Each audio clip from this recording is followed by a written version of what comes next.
Monsieur le maire, bienvenue dans C'est-à-dire et meilleurs vœux. Bonne année à vous aussi et bonne année à tous ceux et celles qui nous regardent. Alors justement, cette nouvelle année, des souhaits particuliers pour les jeunes Villois, monsieur le maire? Alors du bonheur, surtout du bonheur pour toutes et tous. Et puis j'espère que l'année 2021 sera mieux que l'année 2020, même si c'est parti pour que ça continue un peu malheureusement. Vous avez mis en place un observatoire des discriminations sur la ville.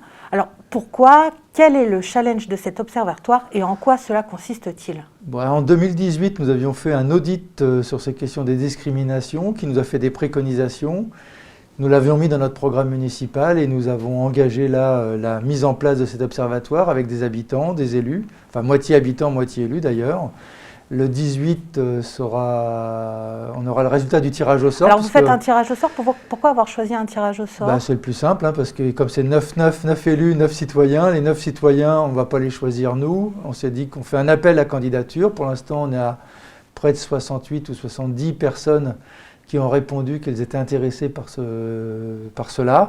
Donc le 18, un huissier de justice procédera au tirage au sort pour qu'il y ait 9 citoyennes et citoyens de tirer pour faire partie de cet observatoire. Alors quelle va être sa mission de cet observatoire? Alors, sa mission, c'est en complément avec ce que l'on engage au sein de la ville où on a travaillé à la mise en place de formations, de lutte contre les discriminations, de repérage et de sensibilisation à cette question-là au sein de la ville.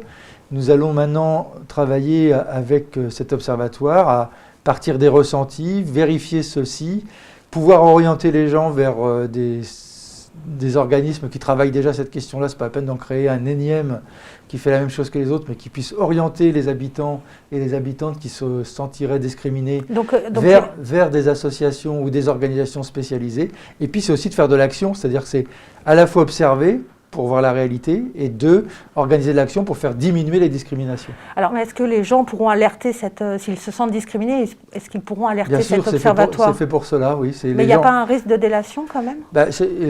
Oui et non, de toute façon, au bout d'un moment, s'il y a une discrimination, il faut mieux la dénoncer, si vous voulez mon avis.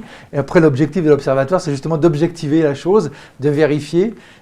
Après, c'est la justice aussi qui aura ce rôle à jouer. On ne va pas se substituer à la justice, mais il faut mieux que les gens ne laissent pas passer les discriminations plutôt que de faire le dos rond en laissant faire les discriminations qui existent. Alors c'est quand même un vaste champ, les discriminations. Quelles sont celles qui touchent le plus les jeunes Villois selon vous? Il y a de toutes sortes malheureusement. Il y a les discriminations contre les femmes, les discriminations de genre et les discriminations d'origine, l'islamophobie, la question des quartiers qui existent toujours, le racisme. Et donc ce sont des discriminations qu'il faut arriver à combattre.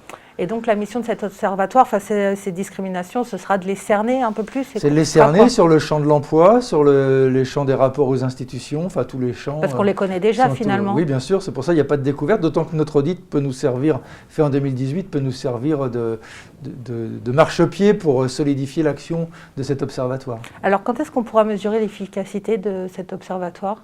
Faut lui laisser 1 an ou 2 de travail et puis on verra, c'est dans la durée qu'on arrive à travailler, en sachant qu'on veut commencer dès maintenant à faire du sérieux. Donc vous comptez le maintenir un bon bout de temps? Malheureusement, tant qu'il y aura des discriminations. Les observateurs seront-ils renouvelés? Alors ça, c'est une colle que vous me posez, je ne sais pas. On verra certainement au fur et à mesure s'il y a un observateur qui démissionne ou qui ne suit pas avec attention le travail, on procédera dans la suite de ceux qui auront été tirés au sort. J'imagine qu'on va peut-être en tirer au sort un peu plus et dans un certain ordre, de telle sorte qu'on puisse renouveler les gens au fur et à mesure des départs. Alors en quoi ça va changer le problème des discriminations sur la ville ?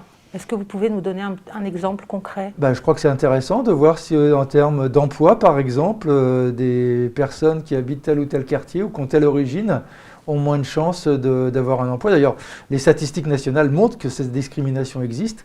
Donc pour nous, ce serait ensuite d'aller rencontrer les chefs d'entreprise, même s'il y a de plus en plus de chefs d'entreprise sensibles pour lutter contre les discriminations, il y a encore des discriminations à l'embauche qui existent. Donc justement, c'est à une échelle plus grande que celle de la ville de Gennevilliers que ces discriminations se posent. Oui, mais c'est important que des Gennevillois aient une possibilité de recours en proximité. Cet observatoire peut être cette possibilité de recours et de ne pas se sentir seul. Vous pensez que les Gennevillois sont plus discriminés qu'ailleurs? Certainement plus qu'à Neuilly, c'est sûr, oui, c'est même prouvé certainement statistiquement. Est-ce que ce n'est pas seulement une belle idée? Est-ce que vous pensez que ça va vraiment changer quelque chose? Oui, mon expérience fait que, par exemple, on est parti d'une période où les entreprises de Gennevilliers avaient quelques réticences à embaucher des Gennevilloises et des Gennevillois.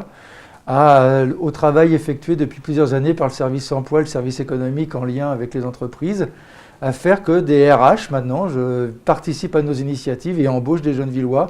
Pas suffisamment, c'est sûr, mais en tout cas, qualification égale, souvent ils ont cette attention-là.